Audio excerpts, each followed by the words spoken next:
Assalamualaikum warahmatullahi wabarakatuh. First thing first, I'm recognized. My name is Aurelia Iza Salsabila from class 5 TBIA from syntax group 6. And here I'm going to talk about homograph, homonym, homophone, synonym, and entailment. Okay, for the first material, it's homograph. Use the noun homograph to talk about two words that are spelled the same but have different meanings and are sometimes pronounced differently, like sow meaning female pig and sow to plant seeds. Here are several examples of homograph. First is compound. That means to mix or combine. And the second, compound, means an enclosed area with a building or group of buildings inside. And then, for example of homograph in a sentence is I drove down the windy road on a windy day. Second, she will read the book that her older sister read last year. For the second material, it's homonym. Homonym. Noun to words are homonyms if they are pronounced or spelled the same way but have different meanings. For the example of homonym word, it's see and see. The first C means melihat and the second C means melaut. I mean laut. And then example of homograph in a sentence is reek. You have to teach him that getting a reek is not a good thing. And where does this bad reek come from? The second is root and root. It's we created our roots and set off tomorrow. And second sentence is we started to investigate the root of this language. Okay, the third material, homophone. A homophone is a word that sounds the same as another word but has a different meanings and or spelling. Flower and floor. The first floor means bunga and the second floor means tepung. Are homophones because they are pronounced the same but you certainly cannot bake a cake using daffodils. Daffodils is a flower, it's a bunga. And then the definition of homophone. Known two words are homophone if they are pronounced the same way but differ in meaning or spelling or both. Example of homophones. It's ate, it's a past tense of eat, makan, and ate, it's a number 8. Then example of homophones in sentence. It's the first sentence. The appointment at the dentist will take about 9 hours. Second sentence. Our house was built 20 years old. And first sentences ours mean waktu, jangka waktu. But in second sentence our means kita, kepemilikan kita, rumah kita. Okay, the next material is synonym. Synonym is a lexical relationship which has two lexicals or more and it has almost the same meaning.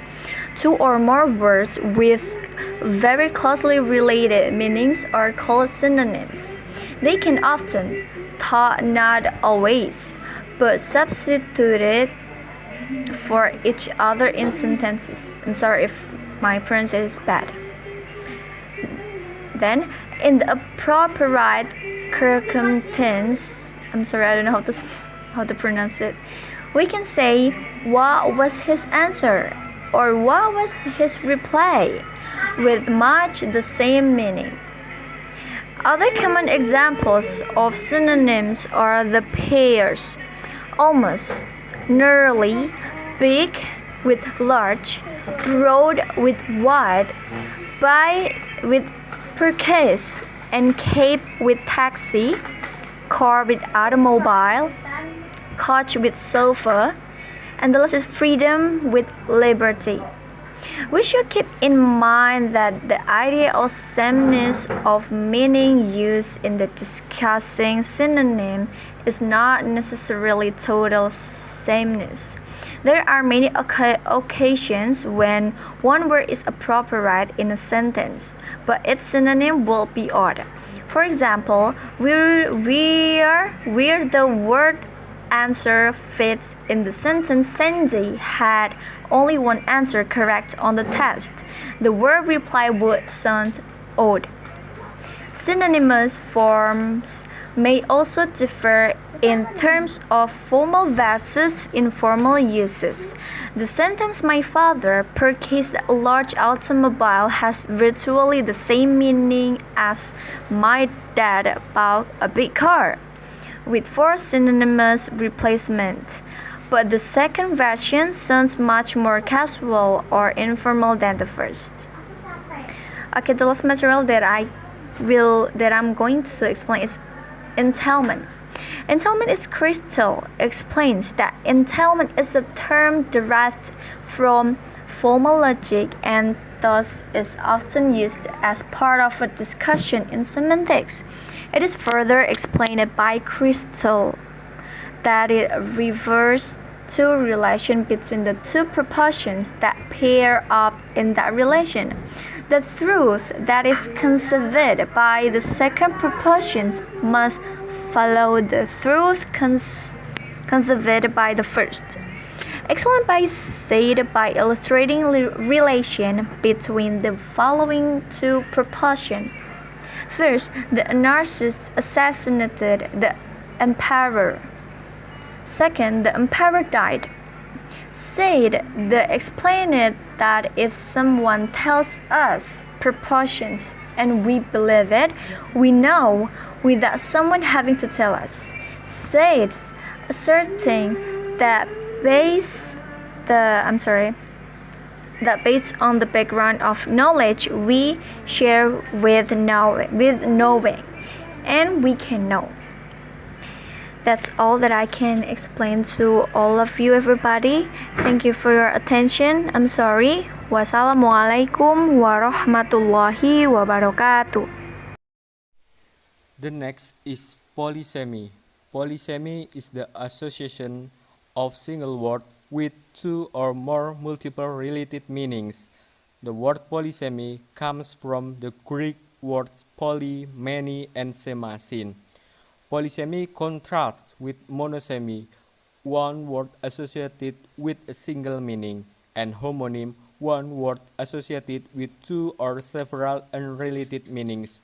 For example, the word head is a polysemy because it has several meanings, meaning parts of human body, boss of an office, top of anything. The word flat has several meanings also. The land is flat, the party was a bit flat. The next is presupposition. Presupposition, according text, states that presuppositions are one of the ways used to draw conclusions. For example, John's wife runs a boutique. We can directly conclude that John is married. In other words, the first preposition presupposes the second proposition.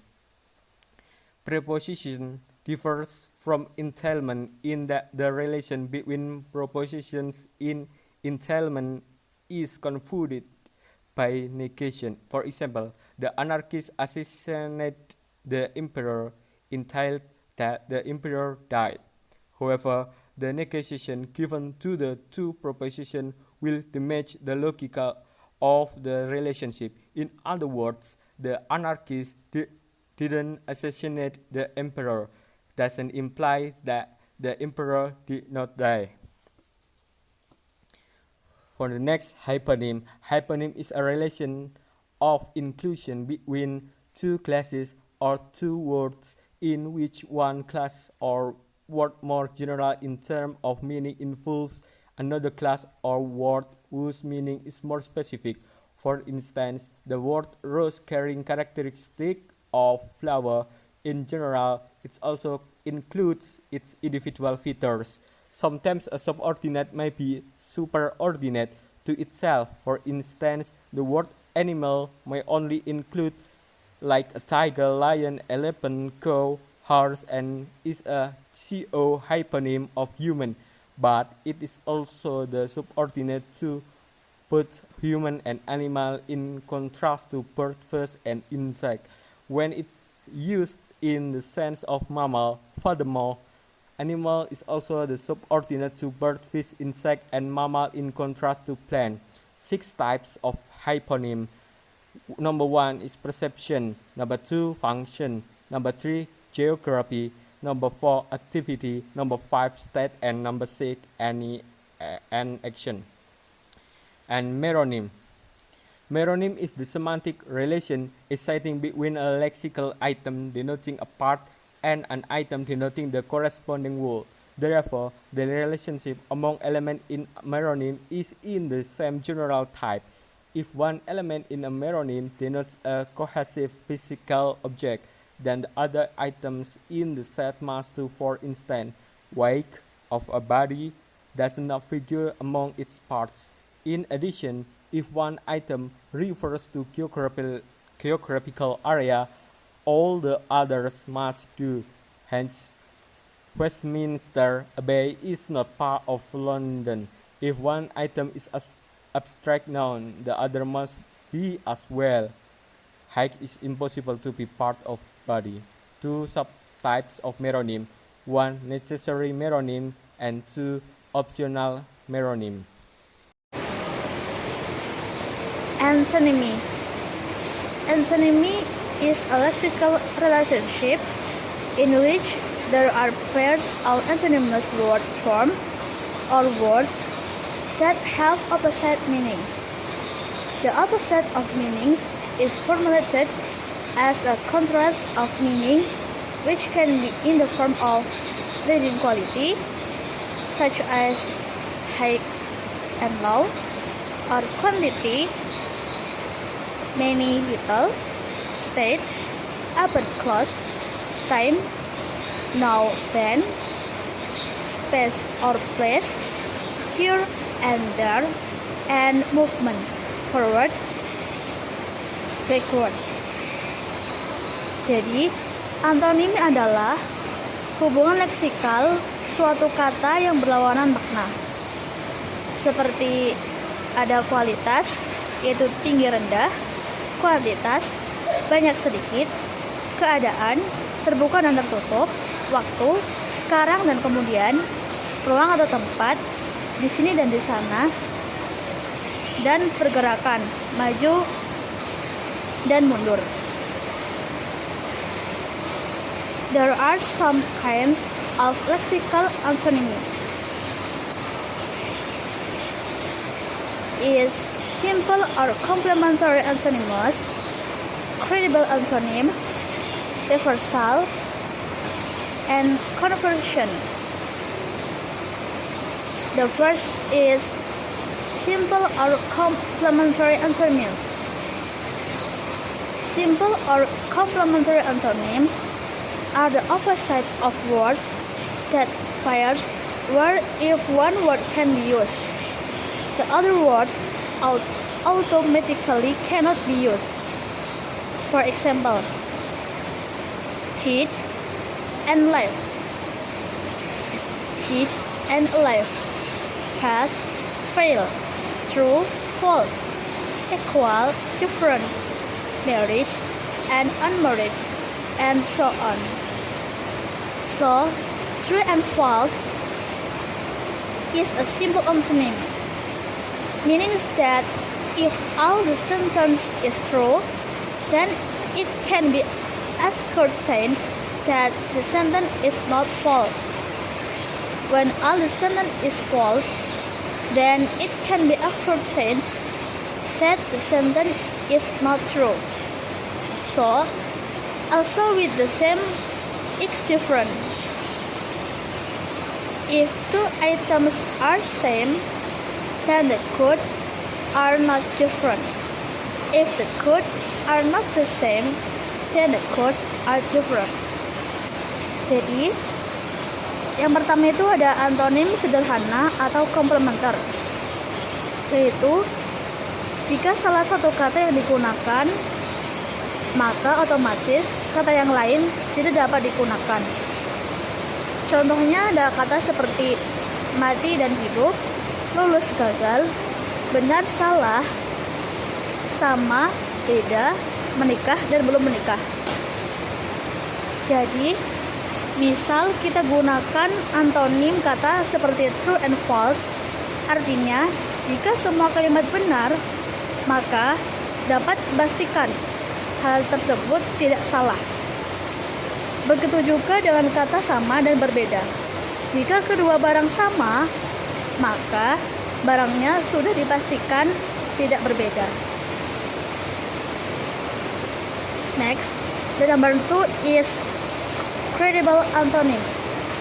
Credible antonyms is the opposite relationship in which the words show that the difference in meanings between the two words can still be associated with a continuous range of values depending in the context of their use. For example, hot and cold, tall, short, long, short, smart, stupid, and so on. So, hot and cold are credible antonyms, where between hot and cold there are various values sustainable, like hot, warm, tempted, cold. So, is his interlocutor tall and short, there is credibility for high, high and low, less low, low for low. There is a relative difference between less high and less low. There is a characteristic that is continuous, while there is movement continuous relationship between antonymous pairs. In the case there is a distance between very high and very low. Jadi, antonim credible adalah hubungan kebalikan atau lawan kata di mana kata menunjukkan bahwa perbedaan makna antara dua kata masih dapat dikaitkan sesuai dengan konteks penggunaannya. Contohnya seperti kata panas dingin, tinggi pendek, pintar bodoh. Jadi, jika kita gunakan kata panas dan dingin, ini merupakan sebuah antonym credible di mana terdapat nilai berkelanjutan seperti panas, hangat, tempted, dan dingin. Begitu juga dengan kata tinggi pendek. Terdapat nilai berkelanjutan yaitu sangat tinggi, tinggi, dan rendah. Then, the number 3 is reversal. Reversal is a relationship or pairs of opposite meanings that describe movement, where one word describes movement in one direction while other words describe movement in another, was existent and existent do not need each other. Common characteristic opposite of this meaning is the absence of an inverse relationship conversion. For example, push, pull, come, go, return, up, down, and so on. Jadi yang ketiga itu ada pembalikan, yaitu hubungan kata berlawanan yang keberadaannya tidak saling membutuhkan. Ciri dari makna ini adalah tidak adanya hubungan terbalik atau konversi. Sebagai contoh, ada push, pull, come, go, return, and up, down. And then the number 4 is conversion. Conversion is a relationship or opposite with the meaning and existent need and complement each other.